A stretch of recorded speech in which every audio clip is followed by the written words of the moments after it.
મિત્રો જીટીયુને લઈને ફરી એકવાર મોટી અપડેટ સામે આવી રહી છે। હા મિત્રો, જીટીયુએ જે રીતે પહેલાં અગાઉ પણ કહ્યું હતું કે જીટીયુની પરીક્ષા છે તબક્કાવાર થશે, તો એને લઈને જીટીયુ દ્વારા કાલ રોજ બીના વિદ્યાર્થીઓ માટે ટાઈમ ટેબલ છે મિત્રો એ ડિક્લેર કરી દેવામાં આવ્યું છે અને ટૂંક સમયમાં જ ડિપ્લોમા અને જે હાલ 1 થી 3 સેમેસ્ટરવાળા વિદ્યાર્થીઓ છે એમની પણ એક્ઝામની હાલ લઈને ટાઈમ ટેબલ ડિક્લેર કરી દેવામાં આવશે।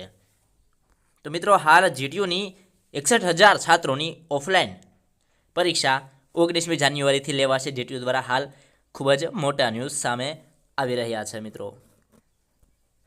રાજ્યના 350 કેન્દ્રમાં વિદ્યાર્થીઓની બેઠક વ્યવસ્થા ગોઠવાશે।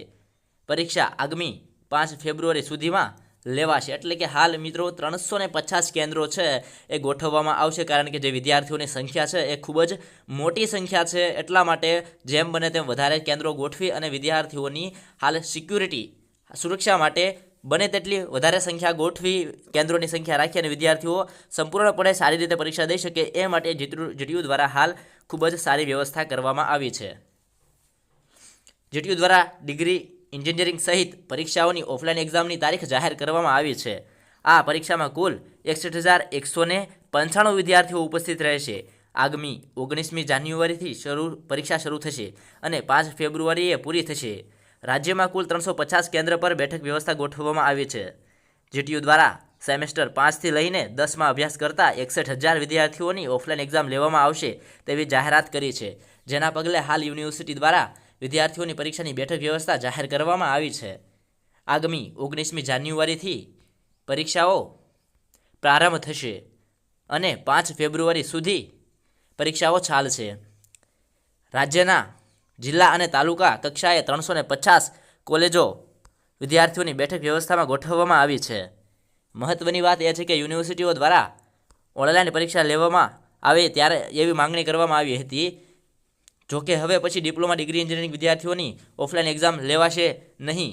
હાલ મિત્રો, તો વિદ્યાર્થીઓની એક માંગ હતી કે પરીક્ષા છે હાલ ઓફલાઈન ના લેવાય, ઓનલાઈન લેવાય, પણ જીટીયુ દ્વારા જ્યારથી પણ નિર્ણય લેવામાં આવ્યો છે અને જીટીયુએ જાહેર કરી દીધું હતું પહેલાં જ કે બધા વિદ્યાર્થીઓની પરીક્ષા છે મિત્રો એ થવાની તો ઓફલાઈન જ છે।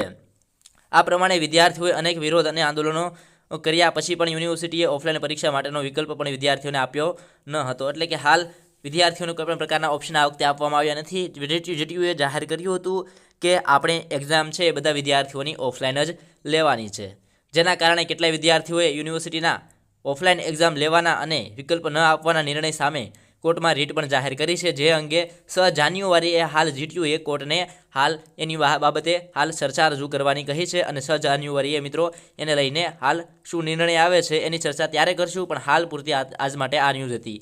આગામી દિવસોમાં કોર્ટમાં કાર્યવાહી થશે।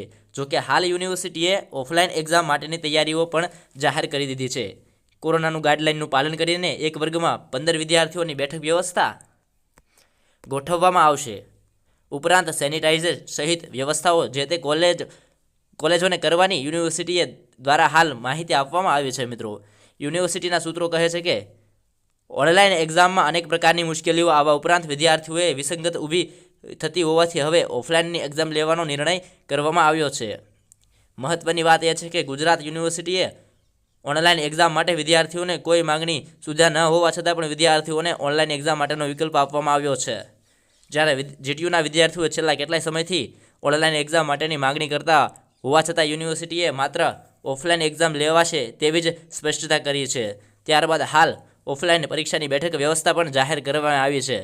સૌથી વધુ બી સેમેસ્ટર 5માં 28,502 વિદ્યાર્થીઓ મિત્રો નોંધાયા છે। મિત્રો, 19મી જાન્યુઆરીથી પરીક્ષા શરૂ થવા જઈ રહી છે મિત્રો, તો બધા વિદ્યાર્થીઓ અત્યારથી પ્રિપરેશન કરવાનું સ્ટાર્ટ કરી દેજો, કારણ કે પરીક્ષા છે એ હાલ પૂરતી ઓફલાઈન લેવાય એવું જ લાગી રહ્યું છે, એટલે બધા વિદ્યાર્થીઓ પોતાની પ્રિપરેશન છે સ્ટાર્ટ કરી દે। આપણે બની શકે ત્યાં સુધી એક્ઝામમાં સારા માર્ક આવે એવી પ્રયત્ન કરશું, જેથી કરીને આપણું રિઝલ્ટ છે ખૂબ જ સારું બને। મિત્રો, તો આજના વિડીયોમાં આટલી જ માહિતી હતી। જીટીયુને લગતી કોઈપણ પ્રકારની અપડેટ સૌથી પહેલાં જાણવા માટે ચેનલને સબસ્ક્રાઈબ કરવાનું ના ભૂલશો।